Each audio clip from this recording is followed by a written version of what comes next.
தற்போது நம்மோடு மூத்த பத்திரிகையாளர் திரு பிரியன் அவர்கள் இணைந்திருக்கிறார் தொலைபேசி வாயிலாக. வணக்கம் பிரியன் சார். வணக்கம் சார்.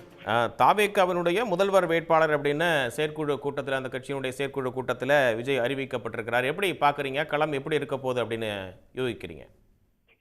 இல்ல, விஜயுடைய இந்த முடிவு வந்து ஒரு விஷயத்தை வந்து தெளிவுபடுத்துது. ஆக்சுவலா முதல்வர் கேண்டிடேட் அப்படின்னு அவர் சொன்னதன் மூலமாக அஇஅதிமுகவுடன் கூட்டணி அமைக்கிற விஷயம் வந்து இனிமே வந்து அது ரூல்ட் அவுட் ஆயிடுச்சு. ஆக்சுவலா இனிமே அதற்கான வாய்ப்பு ரொம்ப ரொம்ப குறைவு. ஏன்னா அதிமுகவோட கூட்டணி நீங்க அமைச்சீங்கன்னா எடப்பாடி பழனிசாமி அவர்கள் தான் முதல்வர் கேண்டிடேட்டா இருக்கிறதுக்கான வாய்ப்பு இருக்கு. இப்போ வந்து அவர் தானே முதல்வர் கேண்டிடேட் சொன்னதன் மூலமாக நிச்சயமாக அஇஅதிமுக வந்து இனிமே விஜயோட கூட்டணி சேருவதற்கான வாய்ப்புகள் மிக மிக குறைவு.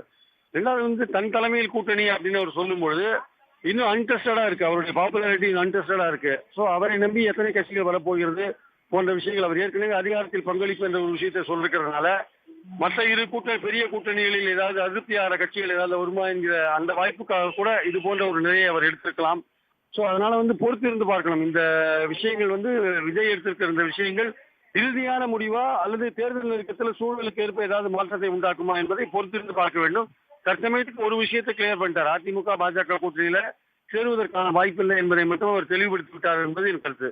அதிமுக பாஜக கூட்டணியை விஜய் நிராகரித்து விட்டார் அப்படின்னு சொல்ல முடியுமா? அதற்கான காரணம் என்ன நீங்க பாக்குறீங்க?